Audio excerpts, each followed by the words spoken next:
Hey there, everybody. How's it going today? Ian back here with you with Stumbo's Media Outlet. Hey, I am surrounded by Ghostbusters.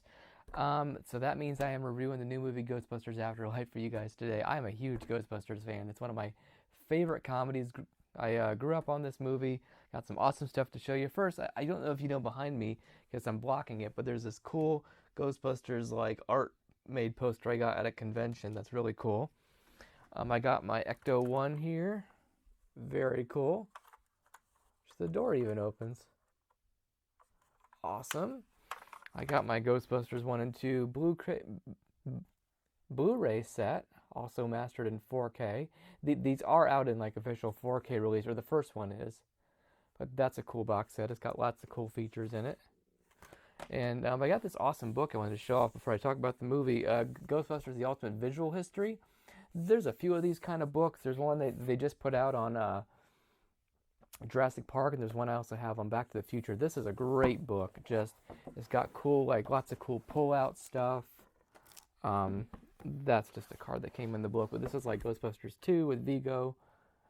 It's like an interactive book. It's really neat. So pick this one up. I found this. I saw this used at Barnes and Noble a while back for like $10. So if you're a Ghostbusters fan, forward by Dan Aykroyd, introduction by Ivan Reitman. Yeah, check that out. So I just want to show off some Ghostbusters stuff I got here. Okay, so on to the new release, Ghostbusters Afterlife. This is set in current day.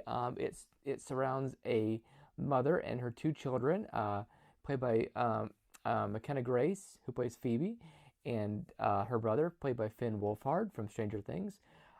They get evicted from their home and have to move into the home of her deceased father. And the home is like, old style, almost like a haunted house looking place. And young Phoebe is a wannabe scientist, and she's extremely intelligent and very interested in these things around her grandfather's house. And soon they realize that the town in Oklahoma they're in is a big like ghost attraction hotspot, and they befriend Phoebe's teacher, played by Paul Rudd, who is a seismologist by hobby. I'm not sure if he's actually one or if that's one of his hobbies. I couldn't quite tell. But they have to solve why there's so many random earthquakes in this small Oklahoma town, and maybe something supernatural might be coming to get them. So that's just a very vague overview, but I really enjoyed this movie. I'm a big Ghostbusters fan. It's one of my all-time favorite movies, one of my favorite scripts, written by the late, great Harold Ramis and Dan Aykroyd.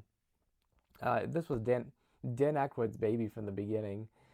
He conceived of Ghostbusters back in the late 70s, early 80s for a vehicle for him and the late, great John Belushi. So this idea has been around for a long time, and it went through, if you read this visual history book, the original movie had some crazy casting changes. But, of course, they settled for the cast that was in it now, and that movie's a classic. And there was Ghostbusters 2 in 1989, not quite as good. And then they did the Ghostbusters, the all-female Ghostbusters, in I believe like 2016. This movie is really a direct pickup from those original two movies.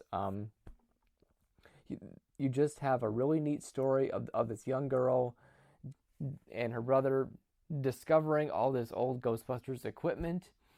They find the Ecto 1, they find, the proton pack, they find the ghost finder thing. I forget what it's called. And all this stuff, and it's really cool to kind of go down that nostalgic road, I think, in a more correct way than the 2016 remake did. This one feels just more like, if you love those original two movies, then you're going to love what this one has to offer. I've been watching a lot of reviews and reading a lot on this. I really enjoyed this movie. I thought that the nostalgia factor was a lot, but also, which a lot of people have been criticizing this movie because there's so much nostalgia. There's like every 5 seconds, there's, oh, look at that, look at that, look at that.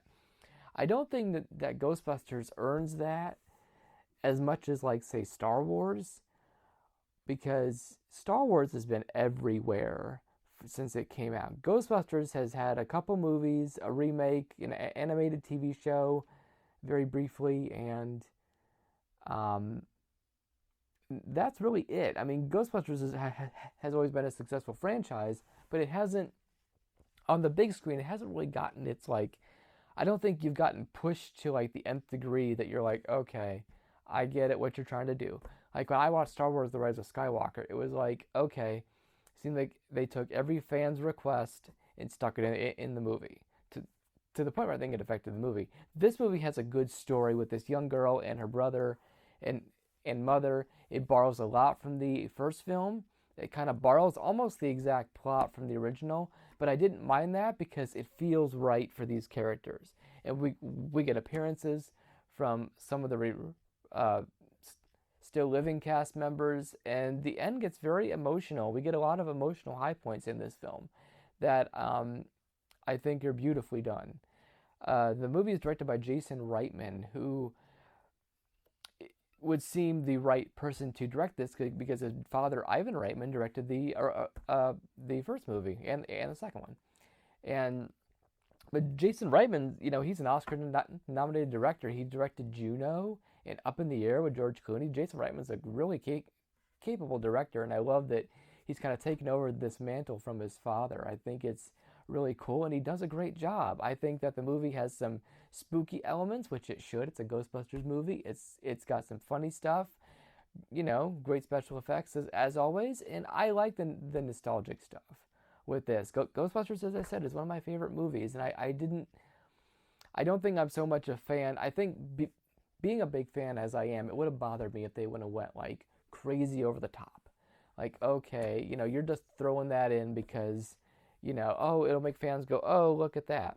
They did that, but not, I didn't think it was, it felt real. It felt more real to me because this franchise hasn't been beat over the head a million times like Star Wars or, Harry Potter or, franchises that are just around forever and ever and ever, and they just make a ton of them, and not that they're not great movies or franchises, but you guys know what I mean. So I definitely recommend Ghostbusters Afterlife, especially for young McKenna Grace's performance. She's just beautifully, her performance is so beautifully done in this movie, and she's really perfectly cast.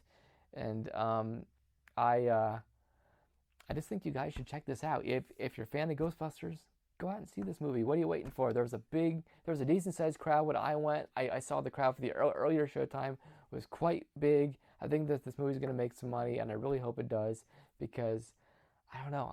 I think if you get far enough away from a franchise, I think that people will start to miss it. Like Jurassic World, there hadn't been a Jurassic Park movie in like a decade, and Jurassic World did huge money. I think because you have to give people time to miss it. That's why even with Star Wars, there wasn't a huge amount of time. But even with like The Force Awakens, that was a lot of nostalgia, but it felt good because the movie was so good. Rise of Skywalker was a very mixed bag. This Ghostbusters, I think, earns its nostalgia because the original creators and actors and people are involved in it, and it doesn't feel forced. Kind of like the all-female remake, which I love all those ladies. Melissa McCarthy, Kate McKinnon, Leslie Jones. Love those ladies. Great. They're all comedic forces, but the movie just felt like, I don't know, just not, my Ecto one sliding around, just did not feel authentic to me as a fan. And I haven't gone back to it since I've seen it, but I know there are fans of that movie, so. A big 3 out of 4 stars. Really enjoyed Ghostbusters Afterlife. A few quibbles I'd have. The movie takes a while to get going.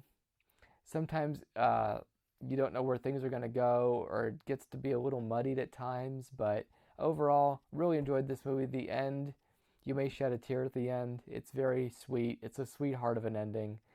And there's some, nice stuff with their lost cast member, Harold Ramis, and that's all I will say because Harold Ramis was one of the best.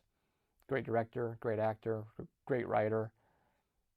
Rest in peace, Harold Ramis. I'll just say that because I miss the guy a lot too. So, okay. Well, that's all I got for this movie review for you guys for Ghostbusters Afterlife.